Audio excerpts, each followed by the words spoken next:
Salve, rapaziada, bom domingão aí pra todos vocês. Hoje eu me acordei de 4h30 da manhã pra ver o Brasil tomar porrada no vôlei, porrada no atletismo, porrada no boxe. Foi só pancada, irmão, nesse início de manhã. Mas enfim, estamos aqui para produzir mais um conteúdo no canal para falar sobre a Série A.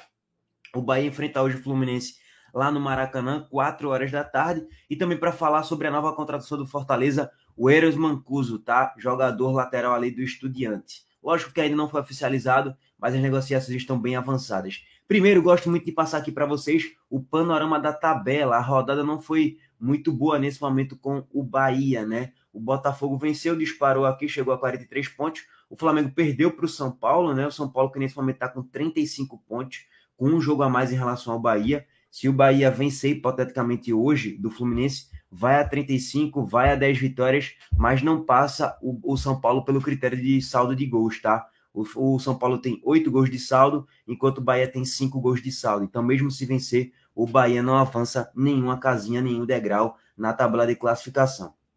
Ó, além disso, a gente teve além da goleada do Botafogo e da Zuma na Série A, agora para o Criciúma. E aí, linkando rapidamente aqui ao Vitória, foi um péssimo resultado, né? O Criciúma que está com 24 pontos, com 2 jogos a menos em relação à Vitória, tem um aproveitamento bem melhor. E óbvio, o Vitória tende a perder posições aí com o decorrer da rodada, vai ter confronto direto. O Vitória deve terminar aqui a rodada na 14ª, 15ª colocação, com aproveitamento de Z4, muito provavelmente. Por quê? Porque é a realidade do Vitória, tem jogos a mais em relação a todo mundo. Então, nesse momento, não é nem pensar muito em, eu vou me distanciar muito do Z4. No momento, pensar só em vencer, jogo após jogo, tá?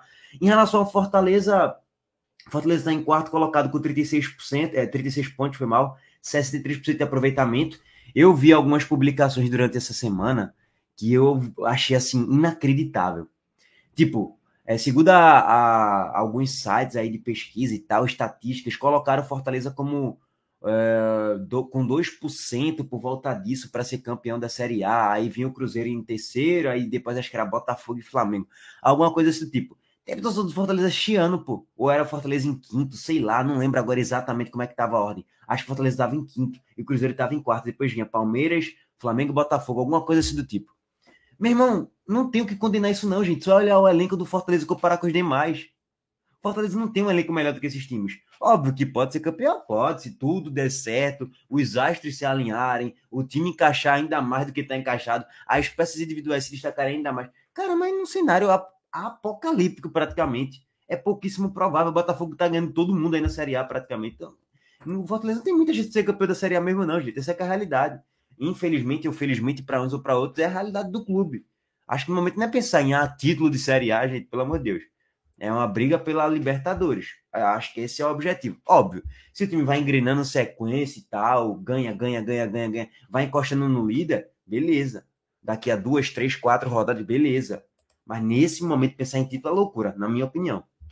Fortaleza tem 2 jogos a menos em relação ao líder Botafogo. Se vencer os 2 jogos a menos, vai a 42 pontos. Aí ficaria 1 ponto do Botafogo. Mas tem que vencer os jogos. Aí se vencer, aí a gente traz uma análise mais completa. Que, por sinal, só para linkar tudo isso, o Fortaleza não vai contar com o Lucero no próximo jogo, não viajou nem ele nem Pochettino, que são 2 grandes destaques de Fortaleza na temporada. O Lucero, que é o vice-artilheiro da competição, com 8 gols marcados.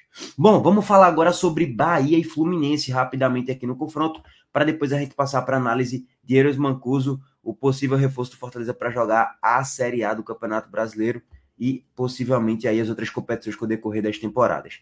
Simbora, recadinho aqui do Montenegro Cargas, recado dos nossos patrocinadores. E esse vídeo é um oferecimento de Montenegro Cargas, há 10 anos transportando o compromisso. Uma matriz pernambucana, atende coletas e entregas fracionadas, suas unidades do Rio de Janeiro, Guarulhos e Feira de Santana, na Bahia. Com a Montenegro Cargas, sua entrega é garantida no prazo e no preço justo para todo o Brasil. Faça sua cotação no site www.montenegrocargas.com.br.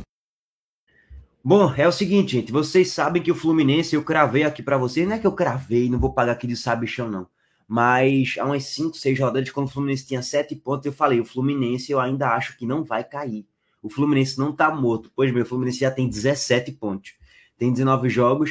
O Fluminense que vem na sequência boa de 4 jogos sem perder, 3 vitórias e um empate. Vem apresentando um futebol interessante. É um time qualificado, não é um time ruim. Não existe uma grande diferença do Bahia para o Fluminense em relação ao elenco. Tipo, porra, porque, por exemplo, A diferença do Bahia pro Lanterna é absurda, tecnicamente falando. Peça por peça é um abismo surreal.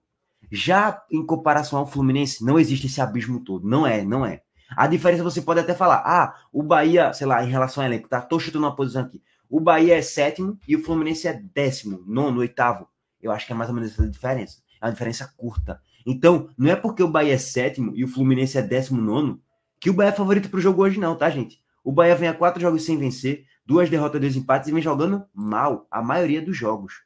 Então, empatou agora com o Botafogo na Copa do Brasil e o Fluminense perdeu para o Juventude lá no Alfredo Jaconi. Mas também quem não perde para o Juventude no Alfredo Jaconi, né? Impressionante.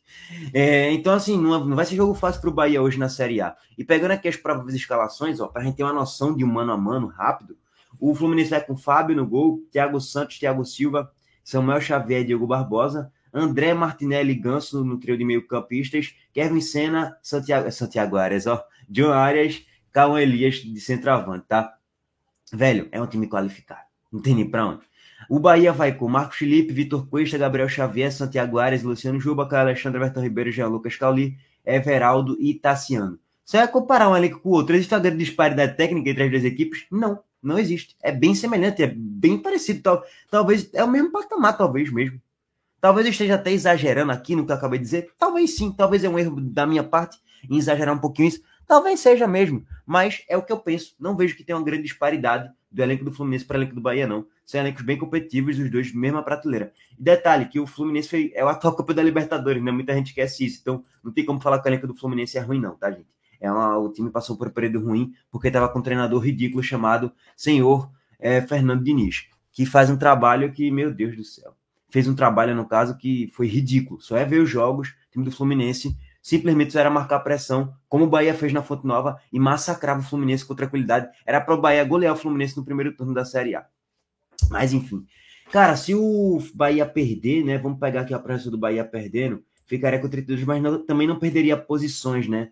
Pelo menos no primeiro momento, porque tem times com jogos a menos aí e tal, não perderia nenhuma posição. O Bahia vai ficar estacionado nessa rodada, na 7ª colocação, esse é o resumo. Pro Vitória, é bom torcer pro Bahia vencer. Ou pelo menos para rolar um empatezinho ali. Se o torcedor do Vitória não quer ver o Bahia vencer, torce pro empate para o Fluminense só ir a 18 e não encostar muito no Vitória, porque se o Fluminense vence, vai a 20, já ultrapassa o Vitória na projeção de pontos, no aproveitamento, não na pontuação ainda, porque teria um jogo a menos em relação ao Vitória. Então, aguardar, cara, aguardar. Ainda tem muita coisa para rolar aí durante essa Série A. Bom, esse aqui é o resumo geral aqui de Bahia e Fluminense. O Fluminense é um time mais pragmático com o Mano Menezes, né? Não é um time muito propositivo. O Bahia vai tentar mais propor jogo, creio eu. Porém, o Fluminense precisa vencer o jogo porque está na zona do rebaixamento, vive um bom momento na Série A, talvez saia para o jogo também. É um jogo equilibrado, cara. Não acho que vai existir uma soberania de nenhuma das duas equipes. Mas eu vejo o Fluminense com um time com o Mano Menezes um pouquinho mais reativo do que o Bahia, que eu acho que tem um pouco mais a posse de bola. Duelo interessante, vamos acompanhar essa partida e trazer aqui a análise pós-jogo, provavelmente em live. Não vou garantir porque às vezes não dá, tá? Mas pelo menos em vídeo a gente vai ter análise pós-jogo dessa partida aí. Dito tudo isso, vamos passar agora para a informação do Fortaleza. Quem publicou primeiramente foi o César Luiz Merlo, que é o nosso Fabrício Romano do futebol sul-americano. Fortaleza tem negociações avançadas para comprar Eros Mancuso, lateral do Estudiantes de La Plata, da Argentina, óbvio. Os clubes discutem diversos aspectos vinculados à cifra do transporte, ou seja, a cifra da negociação ali e tal. Já foi acordado basicamente o contrato de 4 anos. Bom, aguardar, mas está muito bem encaminhada a negociação do Eros Mancuso para ele ser o novo reforço do Fortaleza para jogar essa Série A. E tem até as próprias estatísticas, né? Novo reforço do Fortaleza, Eros Mancuso, Estudiante, 25 anos, lateral direito. Na temporada, 28 jogos, 4 gols, 1 assistência. Interceptações por jogo, 1.4. Desarmes por jogo, 2.4. Bolas recuperadas, 5.3. Dribles sofridos, 0.6. Cortes por jogo, 1.4. Quando a gente passa aqui para a avaliação dele no SofaScore, é uma avaliação muito positiva. Nessa temporada 2024, tem uma avaliação de 7.36 no SofaScore. É uma excelente atuação. E quando você vê o mapa de calor aqui, é um mapa de calor muito mais povoado pelo setor da direita, óbvio, porque ele é lateral direito, mas também que ele pode fazer a lateral esquerda, tá? E muito povoado no campo ofensivo, a lateral muito ofensivo. E o Vojvoda gosta de laterais com essa qualidade. Tem um bom passe, tem um bom cruzamento. É um lateral bem interessante, cara, e é novo, né? Tinga já é um lateral mais experiente, que atua mais ali pelo setor direito. Pikachu de vez em quando faz aquela função também da lateral direita, mas hoje joga mais avançado como um ponta também. Então poderia funcionar bem ali na dobradinha de Pikachu com Mancuso. Ficaria algo muito ofensivo, né? E aí você ia ter que trazer volante para cobrir aqueles buracos quando o Mancuso subisse, para ter uma proteção maior ali na lateral direita. Mas, cara, não tem para onde. Em tese, é uma contratação bem interessante mesmo do Fortaleza para jogar aí por muito tempo, tem uma boa longevidade aí com a camisa do Fortaleza. É um lateral experiente que já jogou Libertadores também, apesar de ter 25 anos, já tem uma certa rodagem em clube grande, que é o próprio Estudiantes, né? Teve 5 jogos, 5 como titular aqui na Libertadores e mais uma vez tendo boas avaliações no grupo do Grêmio, né? Que ele jogou aqui no Rio Grande do Sul e também lá na Argentina, tem sempre boas avaliações. Cara, é um lateral aparentemente interessante, sim, que o Fortaleza tá para contratar, tá? E aí, detalhe, né? Marcelo Paes falou que não vai contratar muitas peças nessa janela, mas que vai contratar pontualmente. E acho que Eros Mancuso seria uma boa contratação. De fato, o Fortaleza é um time que briga por Libertadores, tem um elenco ali robusto para essa briga. Para a Sul-Americana, pode brigar ali por um título, agora vai se estar num chaveamento bem mais difícil do que outros times, do que outras temporadas que o Fortaleza já jogou e chegou na final, inclusive temporada passada. E acho que o Fortaleza não precisa contratar 10 jogadores, 15 não.